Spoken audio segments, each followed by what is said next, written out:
오늘 이스라엘 백성들이 하나님 앞에서 어떤 자세로 어떤 모습으로 서 있는지가 나타나 있습니다. 우리는 지금 예배를 드리고 있습니다.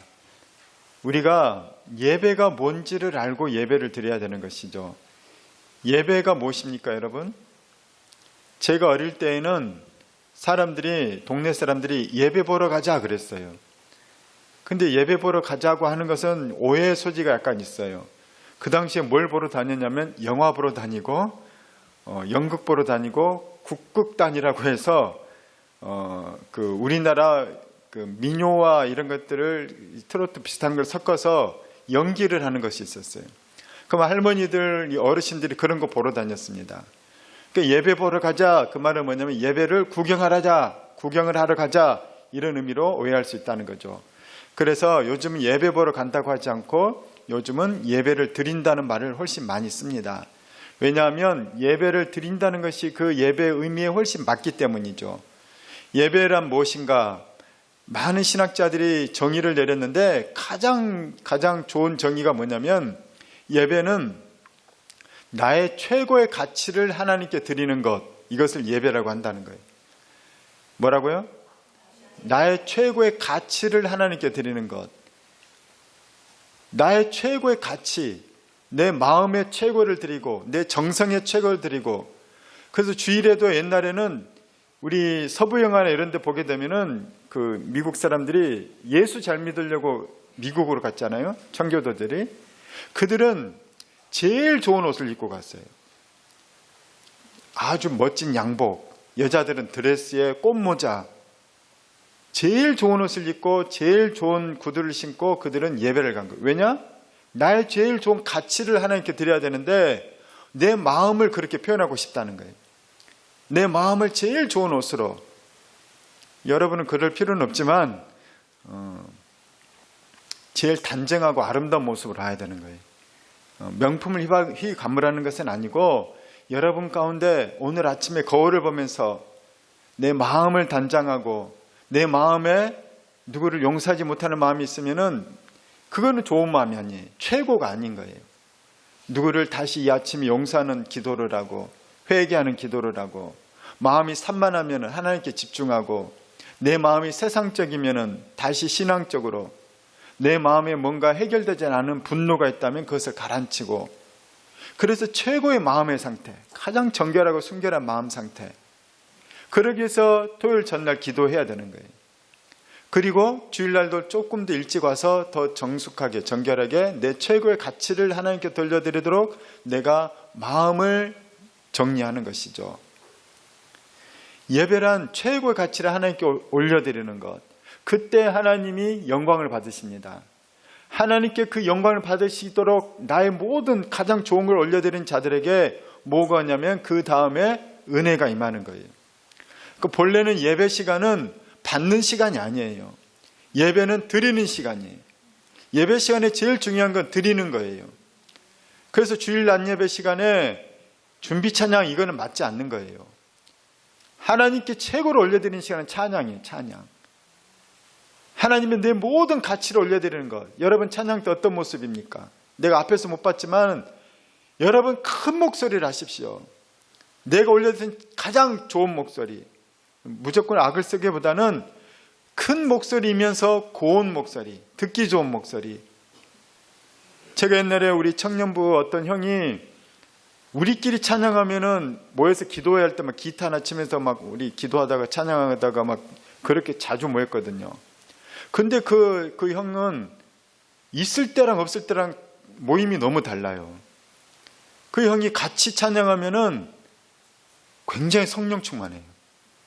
나는 그때 예수 믿은 지 얼마 안 됐고. 근데 있으면은 딴 사람들하고 있을 때는 사람이 많아도 덜 성령 충만하고. 그래서 물어봤어요. 우리가 형이 있으면은 참 성령 충만함을 느낀다. 왜 그러냐 그랬더니 나는 이제 기도회 하기 전에 찬양할 때 내 제일 아름다운 목소리를 내려고 애를 써. 하나님께 드리려고. 내가 제일 아름다운 목소리를 내려고 애를 써서 그 목소리 하나님 찬양할 때 그때 내가 다른 사람에게 아마 영향력이 있는 것 같아. 성령 충만한 것 같아.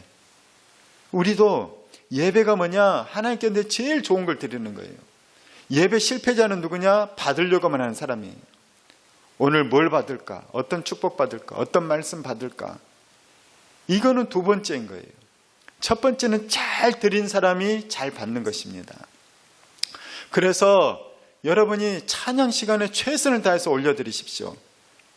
내가 오늘 예물을 준비를 못했지만 찬양은 마음껏 드릴 수 있잖아요. 이건 돈이 없어도 드릴 수 있잖아요. 마음을 드릴 수 있잖아요. 예물도 준비해야 돼요. 단돈 1,000원이라도 오늘 주정헌금을 탁 하십시오. 왜냐? 물질 있는 것에 마음이 가기 때문이에요. 돈이 없으면 동전을 들어도 돼요. 그런데 예배에는 반드시 예물이 있는 거예요. 구약 성경에 이스라엘 백성들은 양을 끌고 오고 소를 끌고 왔어요. 없는 사람은 비둘기를 끌고 잡아왔어요. 집에 집비둘기를 못 사는 사람은 산에 가서 산비둘기라도 잡아왔어요. 돈이 없는 사람들은. 빈손으로 오지 않았다는 거예요. 왜냐? 하나님께서 내게 준 은혜에 비하면 내가 드릴 것이 없는 거예요. 내 마음을 표현한다는 거예요. 정말 없는 사람들은 또 어떤 제사는 소제라고 했어요. 밀가루라도 드린 거예요. 밀가루라도. 우리로 치면 1,000원이라도 드리는 거예요. 안 드리는 거 의미 없이, 아니 의식도 없이 들어와서 예배가 뭔지도 모르고 와서 드린 사람은 예배가 시간 낭비인 거예요. 10년, 20년 예배를 드려도 변화가 없어요. 은혜를 못 받아요. 여러분들이 오늘 예배 가운데 성공하시는 자들에게는 말씀의 은혜가 임할 거예요. 마음을 향하는 자들은 예배 가운데 하나님을 높여드린 자들은 말씀의 은혜가 반드시 임하는 거예요. 왜? 하나님 그 사람 받으셨기 때문에 주신다는 거예요. 근데 하나님께 드린 것도 없는 자들은 받는 것도 없는 거예요. 하나님과 우리는 인격적인 관계입니다. 하나님께서는 온 땅을 두루 감찰하사 전심으로 자기를 향하는 자에게 능력을 베푸신다 그랬어요. 하나님 지금도 예배자를 찾으시는 거예요. 이스라엘 백성들 향해서 하나님이 너무너무 화가 났어요. 너희들이 내 마당만 밟고 있다. 너희들이 재물도 들고 오고 뭣도 다 하고 의식도 다 형식도 예배 순서 잘 지키고 있는데 마음이 떠났다는 거예요. 정성이 없다는 거예요. 하나님을 향한 드림이 없다는 거죠. 내 마당만 밟는 너희들 앞으로 예배드리러 오지 말라는 거예요. 그게 무슨 예배냐? 그건 예배가 아니다. 차라리 집에 가 잠이나 자라. 하나님께서는 인격적인 하나님인 거예요. 여러분 데이트할 때도 그러잖아요. 두 사람이 데이트하는데 자꾸 딴 데 보고 있고 먼 산 보고 있고 막 이러고 있고 서로 눈빛을 마주보고 막 대화를 해야지 그냥 혼자서 막 고민하고 있거나 혼자서 다른 거 보고 있거나 혼자서 유튜브 보면서 킬킬거리고 있고 상대방이 관심 없으면 무시당하는 느낌이잖아요. 요즘은 그렇게 데이트하는 것 같긴 하던데 제가 스타벅스 지나가니까 서로 딴 데 보고 있더라고요. 근데 그건 인격적인 관계가 아닌 거죠. 오늘 하나님께서는 우리에게 제일 원하는 게 뭐냐? 예배인 거예요. 예배는 인간만 드릴 수 있어요.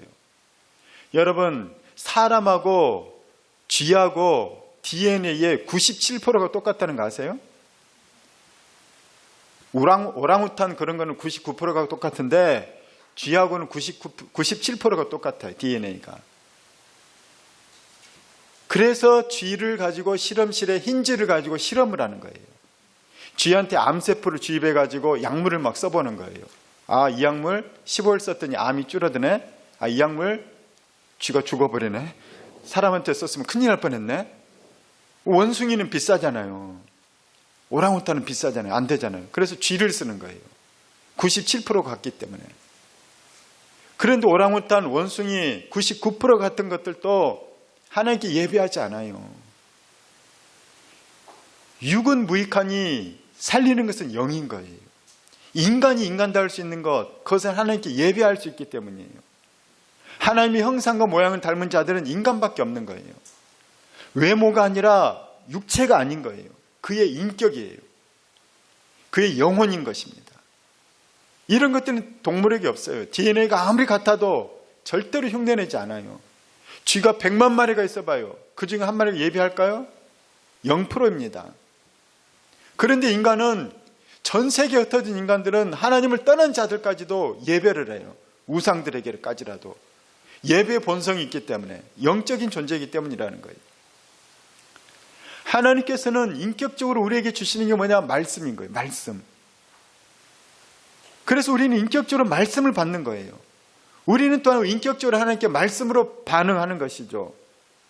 하나님께 올려드리는 말씀이 기도인 것이에요. 하나님께 받는 것이 바로 성경 말씀인 거죠. 오늘 성경 본문을 보게 되면 이스라엘 백성들이 오늘 말씀을 들으면서 아멘 아멘 그래요. 한 번도 아니고 두 번이나 얘기해요. 제가 성경 찾아봤더니 아멘 아멘 두 번이나 말한 곳이 5군데더래요. 5군데. 아멘만 나온 것은 셀 수가 없어요. 구약부터 신약까지 창세기부터 요한계시록에 보면 마지막에 보면 아멘 주 예수의 오시옵소서, 이게 마지막이에요. 성경은 마지막에도 아멘이라는 거예요. 성경은 시편에도 보면 계속 아멘이에요. 구약 성경에도 아멘이에요. 신약 성경에도 아멘이에요. 오늘 주보를 보십시오. 아멘이 어떤 의미가 있는지.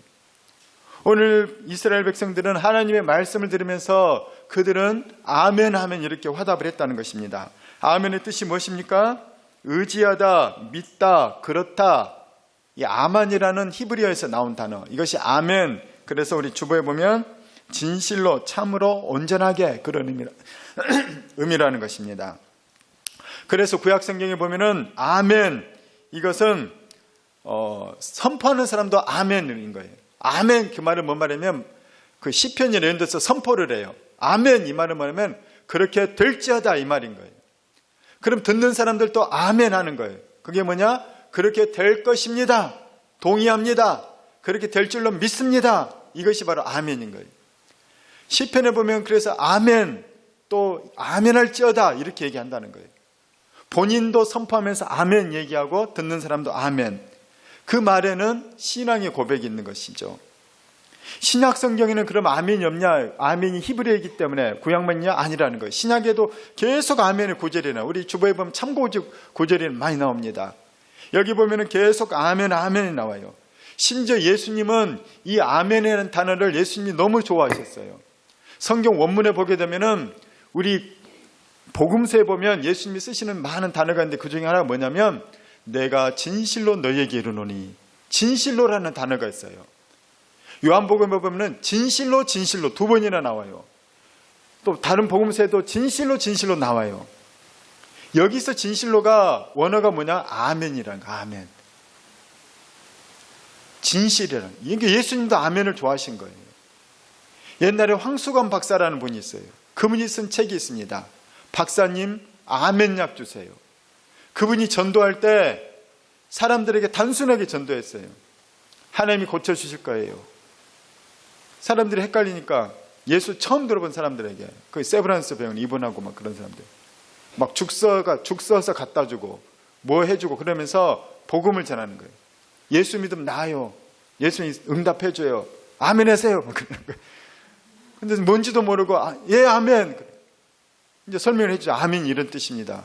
근데 그 초신자들에게 믿음이 좋아서 아멘 하는 게 아니라 갈급하니까, 다급하니까 아멘 하는 거예요. 병 낫게 될 거예요. 치료될 거예요. 자녀 낳을 거예요. 문제 해결될 거예요. 그러면서 사람들이, 초신자가 예수 믿지도 않던 사람들이, 교회도 안 나가는 사람이 뭐라고 하면 아멘 그러는 거예요. 근데 박사님이 쓴 거예요. 진짜로 자기가 고백 선포했을 때 아멘 했더니 사람들이 훨씬 많이 낫더라는 거예요. 기적이 막 일어나더라는 거예요. 제가 그 기사를 봤는데 심리학자들이 연구를 했어요. A그룹, B그룹에 연구를 해서 그 양로원에 있는 노인들에게, 70, 80대 된 노인들에게 실험을 한 거예요. 모든 세팅을 그 사람이 80대들에게, 그 사람들이 30대 젊은 시절에 세팅을 해버린 거예요. 그러니까 레코드판 갖다 놓고, 옛날 영화 포스터 갖다 놓고, 옛날 자동차 모형 같은 거 갖다 놓고, 교실도 옛날 스타일로 해놓고, 그래서 옛날로 해놓고 매일매일 주입을 하는 거예요. 당신은 지금 오늘 30살로 사는 거예요. 30살로 사는 겁니다. 그래서 30살이라고 생각하고 살라는 거예요. 그래서 그거를 몇 개월 동안 그 생활을 하게 하고 나서 뇌 검사를 했더니 기억력과 인지 능력이 확 증가를 했다는 거예요. A그룹은. B그룹은 더 퇴보하고, 퇴보하는 게 당연하죠. 나이 먹었으니까. 우리 뇌라는 거는 굉장히 이 가소성이라는 것이 있거든요. 이게 정신과 의사들이 쓴 말인데 뇌 가소성이 있어요. 뇌가 뇌세포 죽으면은 살아나진 않지만 새로 만들어지기도 하고 별로 안 쓰던 것이 강하게 쓰여지는 거예요. 이게 가소성인 거예요. 그래서 머리가 좋아진다고 느끼는 거죠. 그러니까 이게 육체적으로도 이런 일이 일어나요. 그런데 영적으로까지 이것이 같이 더해지게 되면은 그때는 기적들이 많이 일어나는 것이죠. 여러분, 하나님 앞에서 아멘 하시길 축원합니다. 그래서 오늘 이스라엘 백성들은 왜 이들이 아멘을 하게 됐는가? 자, 느헤미야는 어떤 사람인가? 그래서 우리 사모님 강의를 잘 들어야 돼. 성경 읽어지는 애를 공부한 사람들은 느헤미야 하면 어떤 시대가 딱 나와요. 느헤미야 시대는 어떤 시대냐? 북이스라엘과 남유다가 멸망당했어요. 그들이 왜 멸망당했느냐? 첫 번째 원인은 우상숭배 때문에, 두 번째는 사회적 타락 때문에. 강자가 약자를 괴롭혀요. 우상숭배가 만연했어요. 근데 하나님을 아예 버렸냐? 안 그래요. 주일에는, 안식일에는 하나님께 예배해요. 주중에는 바알과 아세라한테 가서 음란한 짓을 해요. 이게 그들의 혼합신앙이었어요. 마지막에 남유다가 멸망을 합니다. 남유다가 멸망을 할 때 기원전 586년에 멸망을 해요. 그들이 멸망을 당하고 나서 70년 만에 돌아오게 됩니다. 그들을 멸망시켰던 나라는 어떤 나라냐면 바벨론이라는 나라인 것이죠. 그런데 우리가 열왕기하나 이런 성경을 보게 되면 마지막에 그 멸망한 시대가 나와요. 역대하 이런 곳에 보면 그 마지막 멸망할 때 얼마나 비참한지 몰라요.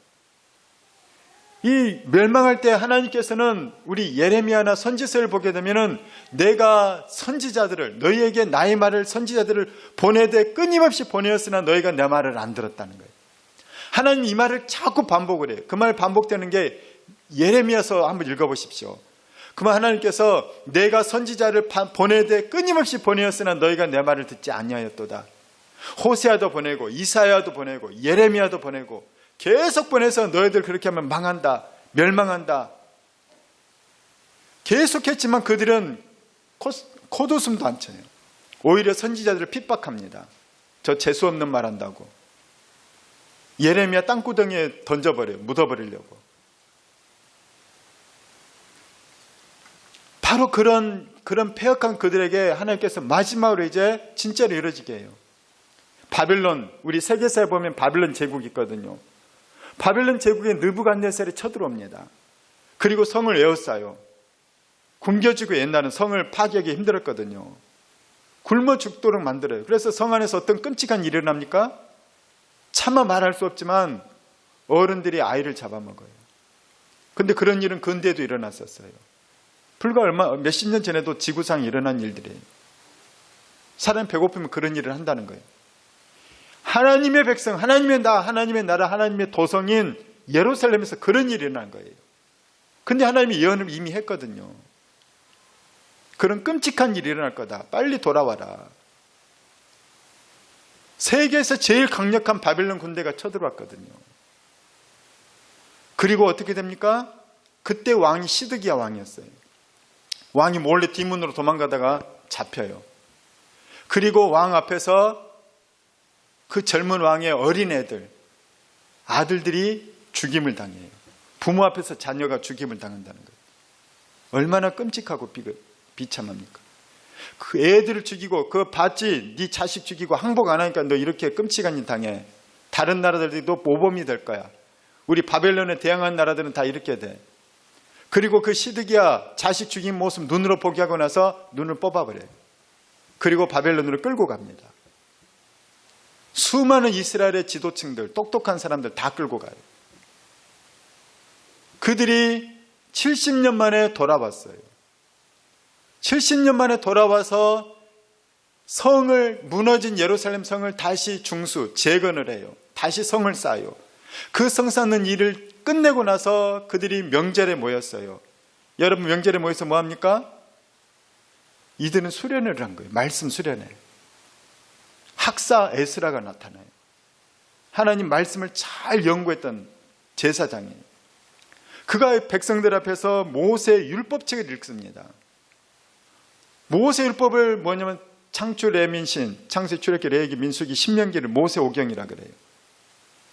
자, 그들은 나중에 보면은 모세 오경 말씀 보면 눈물을 흘려요. 막 모세오경에 많은 이야기가 나왔지만은 그 중에 이들에게 해당되는 말씀이 신명기 28장 15절 말씀 같이 읽겠습니다. 시작.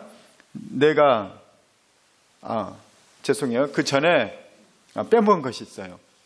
이스라엘 백성들은 그들이 아멘 아멘 하고 받아들였잖아요. 우리 첫 번째 보약 그림 한번. 이게 뭐냐? 보약이죠. 보약. 첫 번째 그림. 천에다가 싸서 정성스럽게 싸요. 두 번째. 그런데 자, 이 보약인데 어릴 때 우리 집은 가난했지만 저는 몸이 약해서 우리 형제 중 유일하게 저만 보약을 먹었어요. 근데 너무 맛이 없고 쓰더라고요. 뱉어버릴까 하다가 이게 얼마짜린데 그 당시에 20만 원인가? 요즘으로 하면 뭐 100만 원도 넘을 것 같아요. 근데 내가 하도 많이 아프니까 보약을 먹인 거예요. 근데 가격을 몰랐으면 안 먹었을 거예요. 근데 어떤 사람들은 우리 학교에서 얘기하다가 우리 애들이 나 보약 먹는다 했더니 나 버렸어. 나는 마시다가 우리 엄마 몰래 버렸어. 막 그러는 거예요. 애들이 자랑하는 거예요. 근데 만약에 그 뒤에 보십시오. 그 보약이 산삼을 달였다. 저 산삼 얼마짜리인지 아세요? 실제 기사난 산삼이에요. 100년 먹은 산삼. 1억짜리. 1억짜리 보약을 달였는데 버릴 사람이 있어요? 없어요? 없어요. 1억짜리거든요. 엄청난 약효가 있어요. 옛날에는 죽은 사람도 살렸다는 그 100년 먹은 산삼이. 이런 엄청난 비싼 것은 절대로 버리지 않고 아무리 맛없어도 끝까지 다 한 방울도 안 남기고 다 먹을 거예요. 왜? 귀하니까. 그런데 똑같은 산삼을 다리물이라도 가치를 모르는 사람은 하수구에 버려요. 여러분 왜 아멘 해야 되는지 압니까? 하나님 말씀을 귀하게 받는 사람은 그 말씀이 나에게 생명의 말씀이 돼요. 나를 살려요. 그런데 말씀을 그냥 하찮게 버리는 사람은 전혀 말씀이 나를 살리지 못해요. 아무런 일도 일어나지 않는다는 거예요. 산삼을 들이키듯 아멘 하시길 축원합니다. 여러분이 성경 말씀 읽을 때, 성경을 배울 때, 하나님 말씀의 설교를 들을 때, 기도를 할 때, 하나님 주신 말씀 있으면 아멘으로 받으실 때 그것이 내게 능력이 되고 내게 생명이 되고 내게 보화가 된다는 거예요. 자, 오늘 그래서 신명기 28장 15절 같이 한번 다시 보겠습니다. 이스라엘 백성들이 지금 수문화 광장에서 수련을 하면서 70년 만에 돌아와서 그들이 이 성경 말씀을 다시 대면하고 있다는 거예요. 하나님 말씀을 에스라가 성경을 읽고 풀어주고 해요. 나중에는. 근데 지금 이제 봉독만 하고 있는 거예요. 자, 신명기 28장 15절 한번 보겠습니다. 시작. 내가 만일 내 하나님 여호와의 말씀을 순종하지 아니하여 내가 오늘 내게 명령하는 그의 모든 명령과 규례를 지켜 행하지 아니하면 이 모든 저주가 내게 임하며 내게 이를 것이니, 여기 이제 모세오경의 뒷부분에 신명기 28장은 축복과 저주의 장이에요. 하나님 말씀대로 살면 네가 나가서도 복을 받고 들어와서도 복을 받고, 원수가 너를 7길로 왔다가 한 길로 너를 치러 왔다가 7길로 도망갈 것이다. 네가 하는 일이 형통할 것이다. 하나님께서 내게 복의 복을 더할 것이다. 그러나 만약 말씀을 업신여기고 말씀을 버리고 우상을 숭배하고 말씀을 따라 살지 않는다면 저주가 너에게 임할 거다. 그 저주가 많이 있는데 그 중에 한 저주가 뭐냐? 신명기 28장 25절 시작. 여호와께서 내 적군 앞에서 너를 패하게 하시리니 내가 그들을 치러 한 길로 나가서 그들 앞에서 7길로 도망할 것이며 내가 또 땅의 모든 나라 중에 흩어진다는 거예요. 이 땅에, 이스라엘 땅에 살지 못한다는 겁니다. 진짜로 그들 흩어졌거든요. 똑같은 말이에요. 28장 36절 시작. 여호와께서 너와 내가 세울 내 임금을 너와 내 조상들이 알지 못하던 나라로 끌어가시리니 내가 거기서 목석으로 만든 다른 신들을 섬길 것이며, 다른 나라, 먼 나라로 끌고 간다는 거예요. 이스라엘 주변 국가들은 블레셋, 암몬, 시리아 뭐 이런 나라들이었거든요. 근데 저 멀리 있던 바벨론이 쳐들어오는 거예요. 그래서 먼 나라로 끌고 가요. 그들은 하나님 말씀 들으면서 깜짝 놀라는 거예요. 말씀이 진짜 이루어지는구나. 더 놀라운 거는 아마 그들은 아마 다 전해 들었을 거예요. 그들의 소망이 있었어요. 바벨론에 끌려가는 동안에 그들에게 내려오는 말이 있었을 거예요. 전해져오는 소문, 하나님의 말씀. 예레미야라는 위대한 선지자가 있다. 그 선지자에게 하나님께서 말씀을 주셨다. 우리 70년 후에 고향으로 돌아간대. 우리 70년만 참자. 우리 70년만 견디자. 그들은 다 그런 그 말씀이 있었어요. 근데 진짜로 예레미야를 보면은 그 구절이 있거든요. 이스라엘이 망하기 전에, 유대가 망하기 전에 하나님은 예레미야에게 이들에게 반드시 얘기해라. 너희들 끌려가게 될 거다. 70년 동안 포로가 될 것이다. 그런데 내가 영원히 흩어버리고 포로 생활을 하는 것이 아니라 70년은 다시 데려올게 될 거라는 거예요. 그러면 그들이 확실히 알 것이다. 이건 하나님이 하신 일이라고. 우리가 힘이 약해서 이스라엘이 망한 게 아니구나. 우리가 힘이 없어서 외교를 못해서 나라가 망한 게 아니구나. 그게 아니다. 하나님의 백성답게 살지 않아서 망한 거라는 거예요. 확실히 알도록 하기 위해서 정확히 70년 만에 돌아온다는 거예요. 우리 그 예언이 예레미야 29장 10절입니다. 시작. 여호와께서 25장 11, 12절 시작. 이 모든 땅이 폐허가 되어 놀랄 일이 될 것이며 이 민족들은 70년 동안 바벨론의 왕을 섬기리라. 여호와의 말씀이니라. 70년이 끝나면 내가 바벨론의 왕과 그의 나라와 갈대아인의 땅을 그 죄악으로 말미암아 벌하여 영원히 폐허가 되게 하되. 바벨론도 멸망당합니다. 바벨론 제국이 오래가지 않아요. 누가 멸망시키냐? 성경에는 바사 제국, 세계사에서는 페르시아 제국. 우리 300이라는 영화에 보게 되면 그 쳐들어오는 군대가 페르시아예요. 페르시아가 바벨론을 멸망시켜요. 바벨론도 하나님께서 멸망시켜버리고 페르시아의 다리오, 그 왕이 다리오가 아니에요. 페르시아 때 왕이 이스라엘 백성을 다시 귀환을 시킬 거라는 거예요. 그래서 성경이 그대로 이루어진다는 것을 보게 됩니다. 우리 예레미야는 또 예언을 해요. 이게 반복해서. 자, 시작. 29장 10절 시작. 여호와께서 이와 같이 말씀하시니라. 바벨론에서 70년이 차면 내가 너희를 돌보고 나의 선한 말을 너희에게 청취하여 너희를 이곳으로 돌아오게 하리라.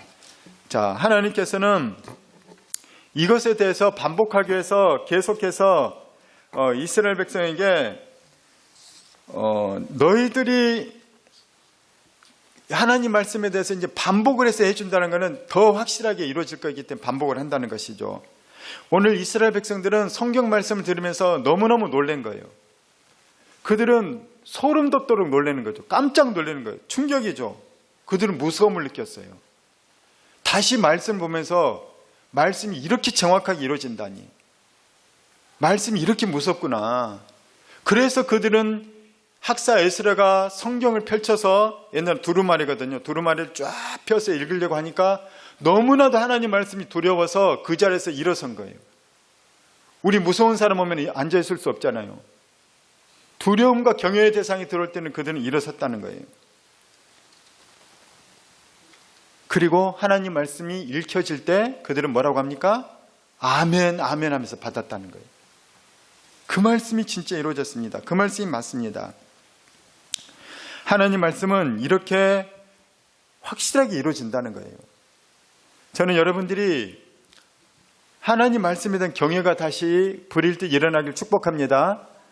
그래서 예수님 처음 믿는 사람은 말씀을 오히려 두려워하는 경향이 있거든요. 근데 오래 믿고 닳고 다른 사람은 말씀을 가볍게 여기는 경향이 있어요. 제가 지난주에 그 기쁨의 교회 성의 협력사역자 가서 수련회 하는 동안 협력사역자 어떤 목사님과 대화를 했어요. 그분이 이제 갓 은퇴하신 목사님, 70이 좀 넘으신 분인데 자기가 군 사역을 하셨대요. 군대. 군인 장병들 예배 드리는 군목으로 이렇게 군목까지 했는데 군 사역을 하신 군대교회 목사님. 그러면서 자기가 한 자기 간증을 얘기하더라고요. 자기가 여기 와서 하나님께 예언의 은사를 받은 거예요. 기름 부음 받다 보니까. 그러니까 자기가 주신 말씀들이 있다는 거예요. 그래서 자기 그 당시에 섬겼던 교회가 연대교회인데, 연대, 우리 자매님들 군대 얘기해서 죄송해요. 연대면은 연대장이 계급이 뭔지 압니까 보통? 예? 군대를 안 갔다 오십니다. 태비나 군대 연대장님 계급 뭐예요? 연대장 보통은 뭐 별도 있을 수 있고 중령도 있는데 보통은 대령이에요. 대령. 근데 대령 연대장은 대대장만 해도 옛날 우리 때는 이 쳐다도 못 보는데 연대장이 떴다 하면 난리가 나요. 청소, 연대장 안 왔으면 좋겠어. 온 청소 구석구석 다 하고 보이지 않는 거기 다 해야 돼. 연대장 거기 보지도 않아. 연대장은 벌벌벌 떨어요. 장교들이. 왜? 감점 좀 담으면은 진급 못하니까. 연대장 최고예요. 그 연대에서. 근데 그 연대장님이 자기 교회에 나오신 이 믿음의 이 성도였던 거예요. 근데 이 목사님이 그 연대장님 위해서 기도하는데 막 축복하고 싶은 거예요. 하나님 우리 연대장님 별을 달게 해주세요. 스타가 되게 해주세요. 장군이 되게 해주세요. 근데 아무리 육사를 나와도 연대장 별을 다는 거는 1%도 안 된대요. 진짜 하늘의 별 따기래요. 그런데 이 목사님이 연대장님 축복하면서 기도하는데 하나님이 3가지 말씀을 주셨다는 거예요. 그래서 이 목사님하고 연대장님하고 이렇게 회식 자리가 있는데, 이제 회식구에 이제 참모들도 있고, 근데 그 자리에 연대장님 바로 옆에서 이제 있는데, 내가 이 말을 전할까 말까, 너무 부담스러운 말씀이니까 전할까 말까 고민하다가 순종 안 하면 자기가 하나님께 벌 받을까 봐서 연대장님께 순종하면서 말씀을 전했대요. 연대장님, 하나님께서 연대장님에게 저에게 주신 말씀이 있습니다. 혹시 전달해 드려도 될까요? 그래서 옆에 연대장님 부인 사모님이 너무 믿음이 좋은 분이었대요. 해주시라고 막. 그래서 예 하세요 그랬는데 막 옆에 참모들도 있고 해서 좀 껄끄럽긴 했지만 하나님께서 말씀하십니다. 첫 번째, 연대장님 직분을 받으시랍니다. 이제 집사나 이런 직분. 그래서 연대장님이 네 뭐 그러죠 뭐 그랬다는 거예요. 집사 직분 받죠 뭐. 두 번째, 집사 직분 받았으면 교회 봉사해야 됩니다. 주차든지 안내든지 청소든지 성가되든지 봉사해야 됩니다. 교회 봉사 하나 하십시오. 그랬더니 그러더니 뭐 따질까? 네 하죠 뭐 그랬다는 거예요. 세 번째, 연대장님 술을 끊으시랍니다. 그랬더니 연대장님 얼굴이 확 굳어졌다는 거예요. 왜냐하면 술을 너무 좋아하는 분이었기도 하고 군대에서 술자리로 교제를 하지 않으면 진급이 안 돼요. 술 대접해야 되는 거예요. 술 대접. 그 회사에서도 옛날에 술 상무 있잖아요. 대접하는 상무들. 술로 쫙 잘 대접해야 이 점수를 잘 받아서 고가 점수 잘 받아서 승진하고 별도 다는 거예요. 그 좋아하는 술 끊어야 되고 승진도 못하게 되는 이 술을 끊어야 되니까 연대장님 얼굴이 확 굳어져 버린 거예요. 참모들도 옆에 보니까 거짓말할 수는 없고. 근데 옆에 사모님이 목사님 당연히 끊어야죠. 여태 바라던 거예요. 사모님은 이 양반 술 끊어야 돼. 건강 나빠지고 있는데 이 술 때문에 내가 얼마나 스트레스 받는지 모른다고. 근데 연대장님이 대답을 안 하더라는 거예요. 그리고 나서 이제 그 연대장님이 이제 다른 데로 가고 이렇게 소식이 끊겼대요. 근데 이제 계속 사모님이랑 이렇게 연결이 되고 소식도 듣게 되는데, 대령에서 그 뒤에 2년 내에 별을 달지 않으면 그 다음에는 옷 벗고 은퇴해야 된대요. 그 다음에는 가망이 없대요. 다른 또 뛰어난 사람들을 장군으로 진급시켜야 되기 때문에. 근데 연대장이 1년 만인가 그 기회가 있었는데 탈락을 했다는 거예요. 별이 떨어졌다는 거예요. 이유가 뭐냐? 그분이 고가 점수도 높고 아주 성실하고 잘하는 분이었음에도 불구하고 떨어진 이유가 뭐냐면 흠이 있으면 안 되거든요. 연대장이 음주운전하다가 적발돼가지고 그게 보고가 올라가 버린 거예요. 그러니까 이제 이 목사님이 내가 그때 더 세게 얘기했어야 되는데 너무 안타까웠다는 거예요. 그 2번 연속 낙방이 됐대요. 그러고 나서 이제 소식이 끊겼대요. 근데 다행히 하나님의 은혜로 4년 만에 별을 달았대요. 그러면서 그분이 지금 저기 어디에 있는, 경북 어디에 있는 국회의원 누구예요? 이렇게 얘기를 하더라고요. 나중에 이제 여당에 추천받아서 국회의원까지 됐다고 하더라고요. 이제 나중에 아마 회개를 했겠죠. 마무리가 그게 아닌데. 하여튼 말씀을 잘 받아야 돼요. 순종을 해야 돼요. 근데 하나님께서는 이스라엘에게 벌을 주시긴 주셨는데 회개할 기회를 또 주신다는 거예요. 70년 만에 너희들 돌이킨 이유가 뭐냐? 회개하라고 돌이킨 거예요. 다시 불러들인 이유가 뭐냐? 회개해라. 오늘 이들이 말씀 앞에 섰어요. 왜? 회개하려고. 나중에 보면 이들이 울고불고 난리를 해요. 막 이제 우리가 죄를 지었나이다. 우리 조상들이 죄를 지었나이다. 말씀을 어겼나이다. 말씀을 업신여겼나이다. 그들은 하나님의 말씀을 아멘으로 받아들였어요. 여기 오기까지 엄청난 대가를 지불했어요. 아까 그 연대장은 음주운전으로 걸려서 대가를 지불하고 그 엄청난 회개를 했을 거예요 아마. 그 다음에는 말씀에 아마 철저하게 순종했을지 몰라요. 오늘 이스라엘 백성들이 왜 이렇게 철저하게 아멘 한 번만 해도 되는데 아멘 아멘 이렇게 2번이나 외쳤냐? 너무나도 이 말씀에 대해서 그들의 믿음에서 더 철저하게 아멘을 고백하고 싶다는 거예요. 아멘의 뜻은 크게 2가지가 있어요. 첫 번째 뭐냐? 맞습니다. 동의합니다. 믿습니다. 그 말인 거예요. 주신 말씀 믿습니다. 그 말이 맞습니다. 그 말이 진리입니다. 그 말을 내가 믿겠습니다. 여기에 이어져서 2번째는 뭐냐? 결단하겠다는 거예요. 내가 그 말씀대로 행하겠습니다. 그래서 서원할 때도 아멘 하는 거예요. 서원. 하나님 내가 이거를 지키겠습니다. 이게 서원이거든요. 그러니까 서원할 때도 반드시 아멘이 들어가요. 진짜 회개는 고치는 거죠. 우리가 여러분이 말씀 가운데서 아멘을 남발해서는 안 돼요.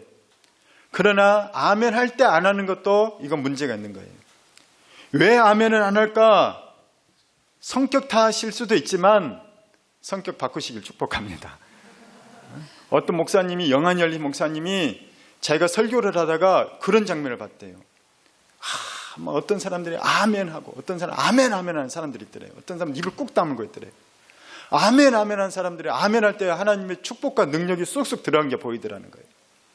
아멘 아멘 했더니 따블로 들어간 게 보이더라는 거예요. 입 꼭 닫고 있는 사람한테는 은혜가 안 들어가더래요.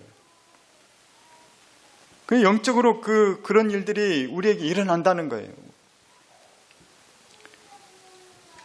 왜 아멘을 하지 않을까? 그것은 신중한 사람들이라는 거죠. 목사님 좋은 말씀이지만 따져보고요. 성경 말씀, 좋은 말씀이지만 좀 생각 좀 해보고요. 나는 책임지지 않을 말 하지 않는 사람이에요. 그냥 아멘도 안 할 거예요. 여러분 이런 사람이 좋은 사람인 것 같아요? 베드로는 일단 아멘 한 사람이에요. 오늘 저녁에 예수님 배반할지언정 그 저녁에 예수님한테 식사 자리에 뭐라고 하느냐? 너희 중에 너희들이 다 나를 버리고 다 흩어지고 떠나버릴 것이다. 십자가 지기 전날 밤. 그랬더니 베드로가 화를 내면서 거의 막 흥분하면서 주님 무슨 말씀입니까? 남들은 다 떠나도 저는 감옥에도 따라가고 죽는 대로 따라가겠습니다. 그러니까 베드로가 아멘 한 거예요. 베드로야 너 닭이 울기 전에 너 나를 3번 부인할 거야. 베드로 막 화를 냈어요. 나를 뭘로 보고. 근데 진짜 주님 말씀이 이루어지잖아요. 근데 하나님께서 왜 예수님께서 베드로를 수제자로 쓰셨냐? 비록 자기 말에 책임을 못 질지언정 그 당시에는 진심이라는 거예요. 나중에는 못 지켜도 나는 모르는 거예요. 아무도 몰라요. 나중은. 미래는 아무도 몰라요. 근데 지금 내 마음은 진심이라는 거예요. 그 당시에 베드로가 목숨 바치겠다는 건 진심이었던 거예요. 그러니까 예수님은 베드로 기뻐하는 거예요. 철은 없지만 너는 참 기쁜 애다. 너는 참 내 마음에 드는 애라는 거예요. 저는 여러분이 그런 사람 되길 축복합니다. 나는 내 말에 책임질 거야 그러면서 아멘도 하지 않는 사람은 뭐냐? 신앙생활도 수박 거닫기로 해요. 2 마음을 품은 자예요. 할까 말까, 순종할까 말까. 세상 풍조도 좀 따르고 싶고 말씀도 좀 따르고 싶고 구원도 받고 싶고 세상도 즐기고 싶고. 야고보서에 보면은 두 마음을 품은 자들아 너희들은 기도응답을 기대하지 말라는 거예요. 여러분의 기도응답이 왜 없는지 아세요? 아멘이 없어요. 결단이 없어요. 한번 보고요. 진행 상황 보고요. 뭐가 좀 되면은 헌신할게요. 아니면은 아니에요. 그런 사람 나중에 뭐라고 하는지 아세요? 역시 헌신 안 하길 다행이야. 응? 기도 안 하길 다행이야. 아멘 안 하길 다행이야. 역시 응답이 없잖아. 간증거리가 없는 거예요. 그런 사람은. 그런데 그냥 단순하게 아멘 하는 사람은 응답이 있어요. 그래서 예수님은 어린아이와 같은 자들이 천국에 들어간다는 거예요.